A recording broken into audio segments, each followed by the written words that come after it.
I'll go get a tractor.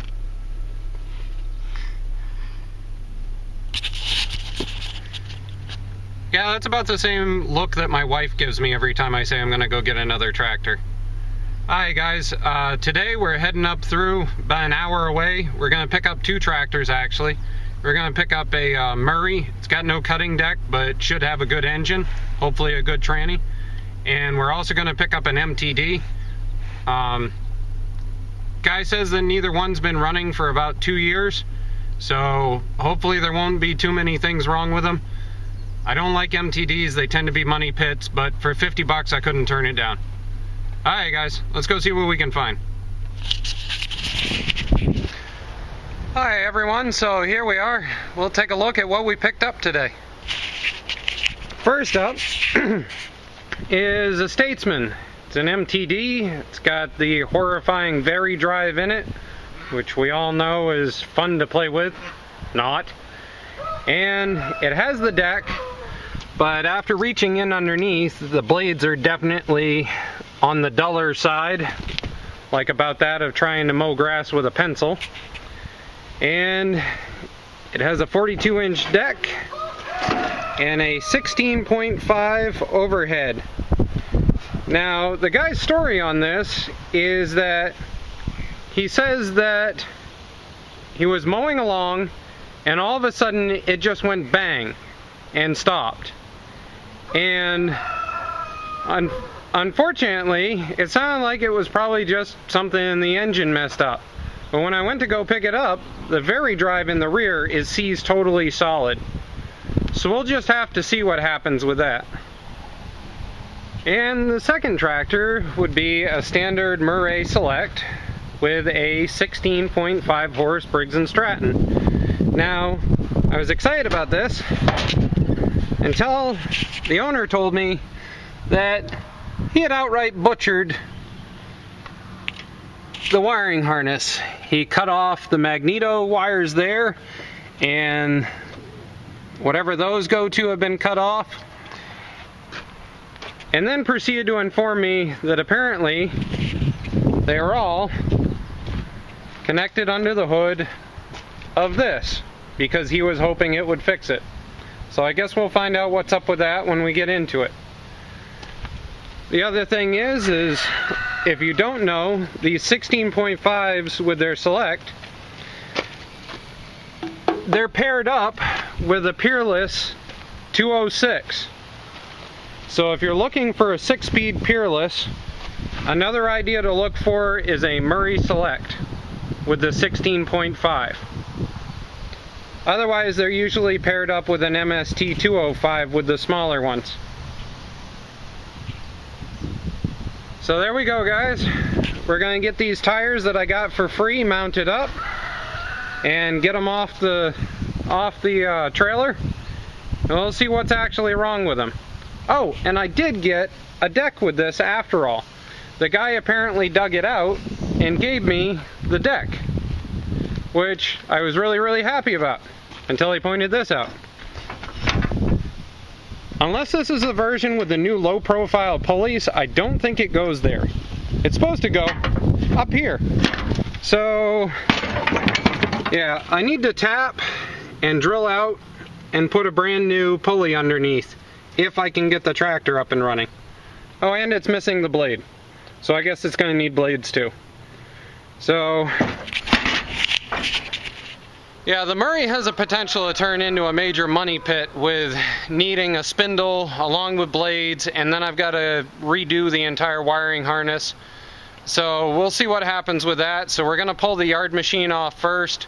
I mean the Statesman off first, and see what we can do to get that started, since that's got most of its parts still attached. Have fun, guys. It turns over. Has fuel, no spark. Okay. Alright. I'm still attached. Oil dipstick. Yeah, oil dipstick. The dipstick didn't see the dipstick. Well, we had a little friend in here at one point. There's a snake in there.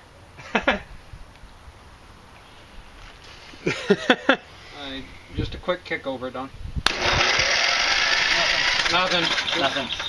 This has been mangled on its wiring so bad. Yeah. I say we pull the kill wire and see if maybe somebody rewired it and did it wrong. Alright, let's try this again. Alright, take two, pulling the kill switch because of the fact that the wiring on this thing has been pretty well mangled. Alright, let's try this again. Go for it, Don. Got spark. Got it. Alright, so apparently somebody has this kill switch wired up wrong. So we're going to rehook it up and we're going to see whether it'll fire. Yep. Alright, try it again. Round 3. We figured out that the flywheel apparently isn't quite round. Here we go again. Okay. Hold up.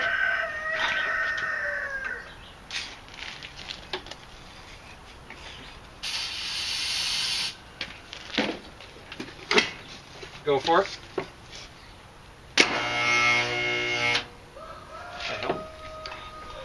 Okay, try it again. Ah, stop. Well guys, Scott and I have been working on engines for quite a while, and this is a whole new one that I really do not think anybody comes across very often.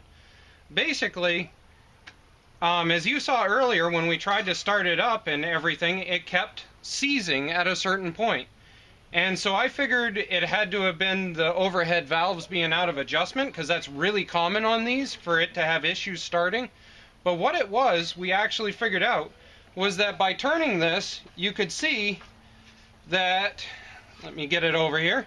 So this is the intake going in, and then it comes back up, and then the exhaust was going out, and then on a second rotation, it would go intake in, and then exhaust out, and it would seize totally solid. And what was happening was the exhaust is actually seized totally solid. There's something in it that has it clogged, and so it was building pressure inside the exhaust and then not allowing the engine to kick over. So now we're going to pull the exhaust off and we're going to see whether it'll fire.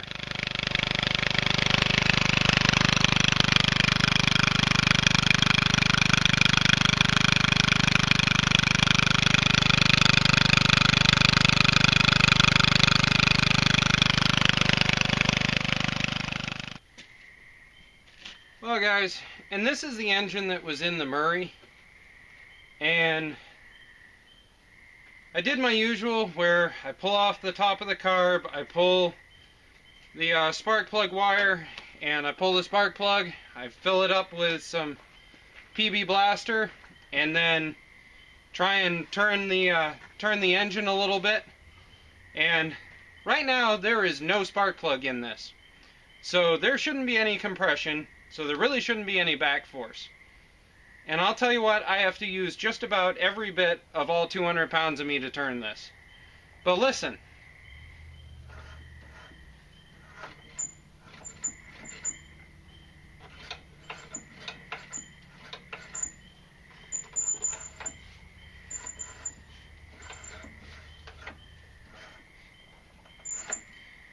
So, just between you and me, I don't think an engine is supposed to sound like somebody squeezing the life out of a canary. So, I'm pretty sure there's something scored on the inside of the piston. And this engine's just going to get pulled off and set aside. I might tear it down later and investigate it some. But, for right now, unfortunately, the Murray is not going to live. But, the MTD is up and running. And I just need to get a muffler onto it, along with a solenoid, and we should be able to make some money on this deal.